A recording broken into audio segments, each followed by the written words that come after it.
안녕하세요. 텍스그램 세무회계입니다. 오늘은 음식점 세무의 모든 것 제4편 세금 준비를 위한 세팅입니다. 이제 이대박 씨는 사업자 등록증까지 발급받았습니다. 그럼 이제 본격적으로 사업을 시작하면 되겠네요. 사업을 시작하기 전에는 아직 세무서에서 할 일이 남았습니다. 사업자 등록증을 발급받으러 갈 때 반드시 임대차 계약서 원본을 들고 가서 확정 일자를 꼭 받으시길 바랍니다. 우리가 전세로 남의 집에 살 때 전입신고 시 확정 일자를 받듯이 우리의 소중한 임차 보증금을 지키기 위해서는 사업자 등록증을 발급받으러 갈 때 임대차 계약서를 들고 가서 거기에 확정 일자를 꼭 받아서 나의 소중한 임차 보증금을 지키시길 바랍니다. 자, 이제 세무서에서의 일은 다 끝났습니다. 이제 은행으로 가볼게요. 우선 사업자 등록증과 신분증을 가지고 은행에 가야 합니다. 내가 주로 거래하던 은행에 가도 되고 앞으로 거래할 은행에 방문하면 됩니다. 네, 은행에 가서 첫 번째로 해야 할 일은 바로 사업용 계좌 개설입니다. 이대박 씨 본인 이름이지만 이제 사업용으로 쓸 계좌를 하나 개설하면 됩니다.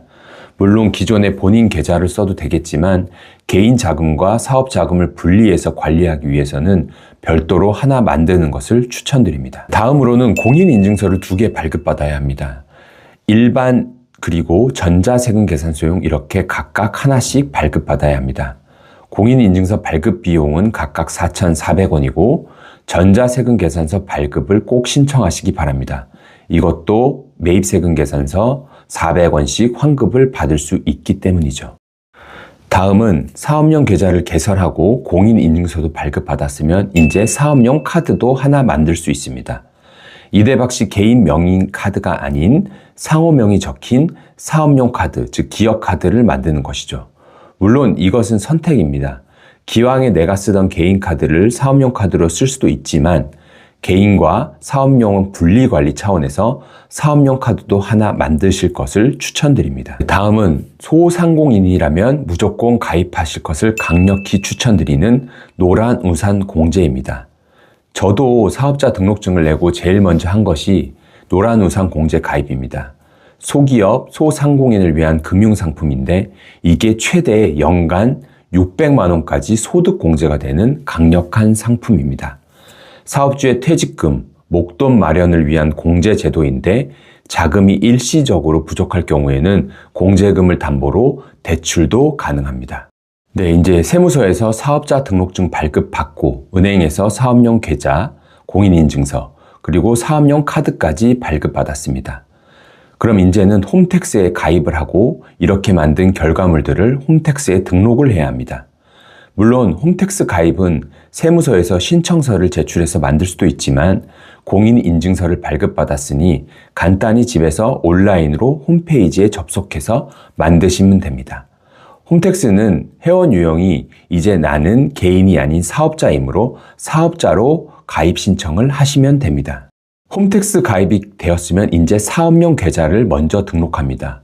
사업용 계좌 등록이 복식부기 의무자가 아닌 이상은 필수는 아니지만 일단 등록을 해놔야지 나중에 혹시 놓칠 각종 세액공제, 세액 감면에서 낭패를 보는 일이 없을 것입니다. 사업용 계좌를 등록하지 않은 경우 각종 혜택에서 배제될 수 있기 때문이죠. 다음은 사업용 카드 등록입니다. 제가 화면을 띄워드릴 테니 보시는 바와 같이 사업용 카드를 등록하시면 됩니다. 그리고 마지막으로 현금 영수증 가맹점 등록입니다. 내가 선택한 업종에 따라 현금 영수증 의무 발행 사업자일 수도 있고 소비자 대상 업종의 경우에는 소비자가 현금 영수증을 요청했을 경우에는 단 1원이라도 발급을 해줘야 합니다. 만일 발급하지 않는다면 20%의 과태료가 부과될 수 있습니다. 따라서 기왕에 사업을 처음 시작할 때 바로 현금 영수증 가맹점 등록까지 하시는 것을 추천드립니다. 오늘은 이렇게 사업자 등록 이후에 우리가 확정일자 받기, 그리고 홈택스 가입하기, 사업용 계좌 개설, 사업용 카드 만드는 거, 그리고 현금 영수증 가맹점 등록까지 알아보았습니다. 이런 준비가 다 되어야지 세금 신고를 원활하게 진행할 수가 있습니다.